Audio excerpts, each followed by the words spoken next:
ٹھیک ہے، بہت شکریہ اللہ وسایا، آپ ہمیں لاہور سے اپڈیٹ کر رہے تھے۔ ناظرین، خبروں کے سلسلے کو مزید آگے بڑھاتے ہوئے اب رخ کرتے ہیں جہلم کا۔ یہاں ورلڈ بینک کی ٹیم کا میونسپل کمیٹی جہلم میں سیمینار کا انعقاد کیا گیا کہ جس میں شہریوں، تاجروں، ٹھیکیداروں، میونسپل کمیٹی جہلم کے CEO محمد فیاض عملہ اور میڈیا نمائندگان شامل تھے۔ مزید بات کر لیتے ہیں اپنے نمائندے سید عمر عباس سے۔ جی عمر عباس، بتائیے گا۔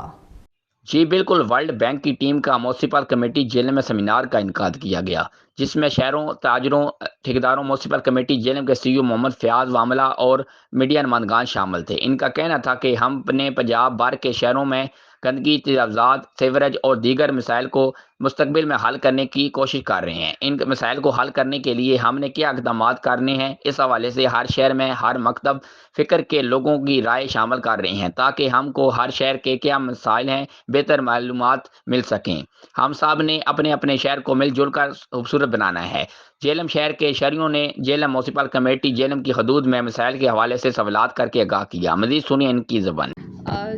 جی PMDFC Punjab municipal development fund company world bank کے تعاون سے پنجاب سٹیز پروگرام 16 MCs کے اندر پنجاب میں یہ اس پروجیکٹ کا انعقاد ہو رہا ہے، اور آج کی میٹنگ بھی ہماری ورلڈ بینک سے ہی سے ریلیٹڈ تھی۔ کنسلٹیٹیو سیشن تھا آج ہمارا کہ long term priority list final کرنی ہے ہم نے یونٹ جہلم کی، جو کہ ہمارے کنسلٹنٹ آن بورڈ ہیں، اور وہ 2050 تک ایک پلاننگ کر رہے ہیں کہ یونٹ جہلم کی پاپولیشن کے مطابق کون کون سی یہاں پر جو ہمارے سیکٹرز ہیں، road, sewerage, park, street lights, solid waste machinery, ان کی کیا کیا آگے کتنی ضرورت ہوگی، اس کے مطابق یہ ڈیزائننگ کریں گے۔